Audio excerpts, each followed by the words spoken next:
ቀነኒ አባት በልጃቸው ቀብር ስነ ስርዓት ላይ ያስተላለፉት አጭር መልእክት እንዲህ የሚል ነበር።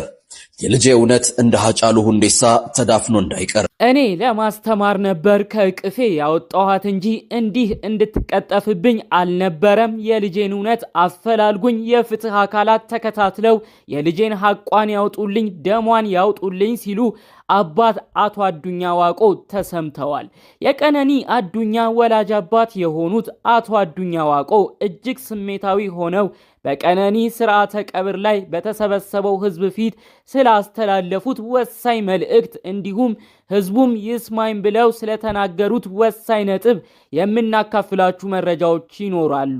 ሰላም ጤና ይስጥልን። በዓለም ዳርቻ ያላችሁ የቻናላችን ተከታዮች በያላችሁበት ሁሉ ሰላማችሁ ይብዛልኝ። ዛሬም አዳዲስ በሆኑ መረጃዎች ብቅ ብለናል። ለቻናላችን አዲስ ከሆኑ ሰብስክራይብ በማድረግ ሁሌም እንለቃቸው ታማኝነት ያላቸው መረጃዎች እንዲደርሱ ይሁን። ቀጥታ ይዘንላችሁ ወደ መጣነው ዝርዝር መረጃዎቻችን እናልፋለን። የወጣቷ ቀነኒ አዱኛ ስርዓተ ቀብር በአዲስ አበባ ቅድስት ሥላሴ ካቴድራል ተፈጽሟል። ለጋዋ ወጣት ቀነኒ ከፍቅረኛዋ ድምፃዊ አንዱዓለም ጎሳ ጋር ከሚኖሩበት መኖሪያ ቤት ሌሊት 10 ሰዓት ግድም ከአምስተኛ ፎቅ ወለድ ወድቃ ህይወቷ እንዳለፈ መነገሩ ይታወሳል። የአዲስ አበባ ፖሊስ ቀነኒ አዱኛ ከቤቷ የማብሰያ ክፍል በኩል ካለው በረንዳ አምስተኛ ፎቅ ላይ ለጊዜው ምክንያቱ ባልታወቀ ሁኔታ ወድቃ ለሕክምና እርዳታ እየተወሰደች ባለበት ወቅት ህይወቷ እንዳለፈም ገልጿል።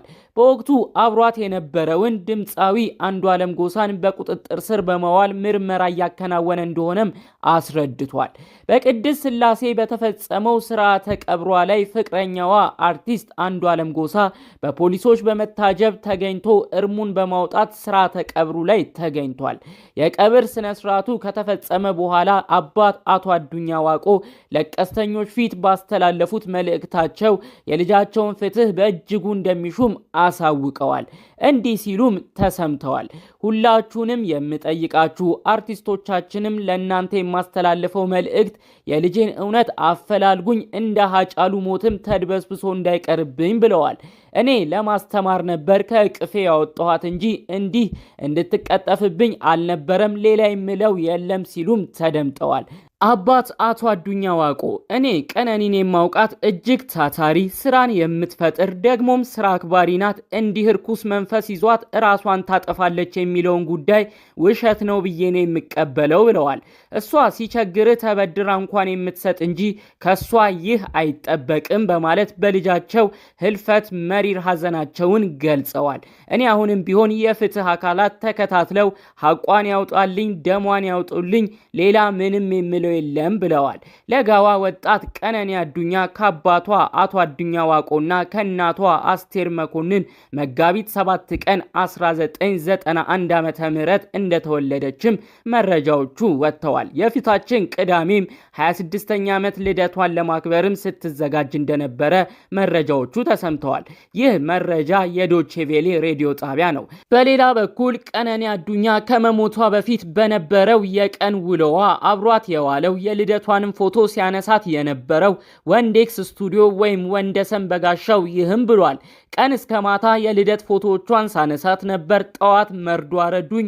በፎቶግራፍ ስራዎች ካፈራዋቸው ወዳጆቼ መካከል የቀኝ እጄ የምላት እህቴ ቀነኒ አዱኛ መካሬ፣ ጓደኛዬ፣ የክፉ ቀን ወዳጄ ነበረች ይላል። አክሎም እንዲህ ብሏል። መጋቢት 1 ቀን 2017 ዓ.ም ከቀኑ 10 ሰዓት ጀምሮ የልደት ፎቶዎችን ሳነሳት ነበር። ማታ 1 ሰዓት በሰላም ተለያይተን ጠዋት መጋቢት 2 ቀን 2017 ዓ.ም ጠዋት ማረፏን አረዱኝ። ይህ እጅግ በጣም ያማል በማለት በስተመጨረሻም ለቤተሰቦቿና ለመላው አድናቂዎቿ መጽናናትን ተመኝቷል። እንግዲህ ያው የቀነኒ አዱኛ አሟሟት ብዙዎችን አሁን ድረስ እያነጋገረ ይገኛል። በተለያዩም ጎራ ተከፍሎ ህዝቡ ሐሳብ አስተያየት ሲሰጡበት የቆዩት ጉዳይ ነበረ። አንዳንዶች እንዴት ልደቷን በማስመልከት የልደቷን ፎቶ ስትነሳ ቆይታ ሌሊት ላይ እንዴት መሞቷ ይሰማል? ምናልባት ከመሞቷ ጋር የተያያዘ ከጀርባ ሌላ አካል ይሄንን እንግዲህ እንደሞተች እንድትመስል ተደርጎ እንዲወራ የተደረገ ሴራ ይኖራል። ለመሞቷ ምክንያት የሆነ ከጀርባዋ ሌላ አካል ይኖራል፣ እሱ ይጣራ ሲሉ ተሰምተዋል። በሌላ በኩል ደግሞ ያሉ ሰዎች ራሷን ማጥፋቷም ይመስላል።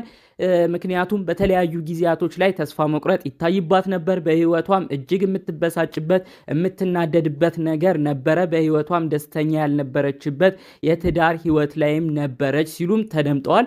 ይሁን እንጂ ጉዳዩን ፖሊስ አረጋግጦ የተናገረው ነገር የለም። ህዝቡም የተረጋገጠ መረጃ ከፖሊስ እስኪሰማ እንደዚህ አይነት ሐሳብ አስተያየት ከመስጠት ህዝቡ እንዲቆጠብም ነው እንግዲህ ፖሊስ ያስታወቀው። እንደዚህ የመሰሉ መረጃዎች በተለያዩ ቦታዎች ሲናፈሱ ሲሰጡም ለፖሊስ ምርመራ ለአጠቃላይ ላለው ኦፕሬሽን እጅግ አዳጋች እንደሚያደርገው በመግለጽ ህዝቡ እንደዚህ አይነት ነገርን ከማናፈስ እንዲቆጠብም ነው እንግዲህ ፖሊስ ያስታወቀው። የመጨረሻ መረጃውንም ፖሊስ እንደሚያሳውቅም ጭምር እንግዲህ ጠቅለል ባለ ሪፖርቱ ገልጿል ማለት ነው። እንግዲህ ያው ከዚህ ጋር በተያያዘ በጣም አነጋጋሪ ሆኖ በተለያዩ ቦታዎች መረጃው ሲሰራጭ ከቆዩት ጉዳዮች መካከል እንግዲህ ቀነኒ አዱኛ ከመሞቷ ከሰዓታቶች በፊት እንግዲህ የተነሳቻቸው ፎቶዎች እንዲሁም ይህን ፎቶ ሲያነሳት የነበረው ደንበኛዋ ጋር የነበረው ቆይታ ነው በብዙ ቦታዎች አነጋጋሪ ሆኖ የቆየው ማለት ነው።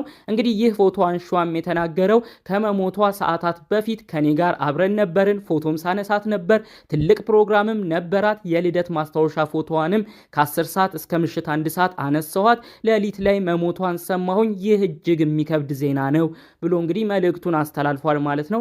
እንግዲህ ብዙዎችም በዚህም ነው የተደናገጡት። እንዴት ትልቅ ረጅም እቅድ የነበረው ሰው ልደቱን ለማክበርም በትልቅ ደስታ በትልቅ ጉጉት እየጠበቀ የነበረ ሰው እንዴት ባንዴ ራሱን አጠፋ ተብሎ ዜናው ሲሰማ እንዴት ሲታመም ብለው ነው ስለ ጉዳዩ ሲነጋገሩበት የቆዩት ማለት ነው።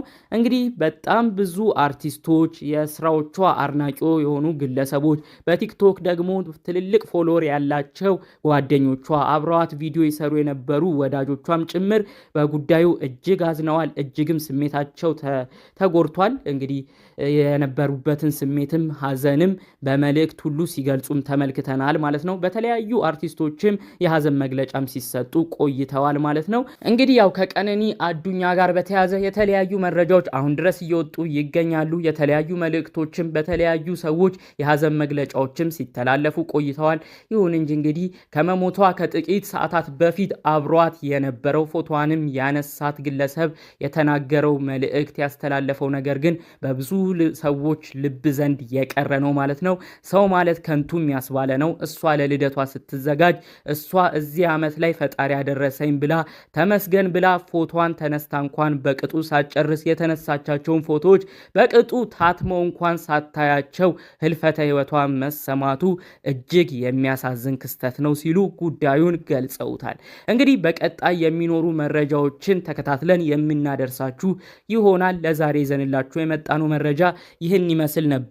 በሌሎች ቪዲዮዎች እስክንገናኝ ድረስ ሰላሙን ሁሉ ተመኘሁላችሁ። ሰላም።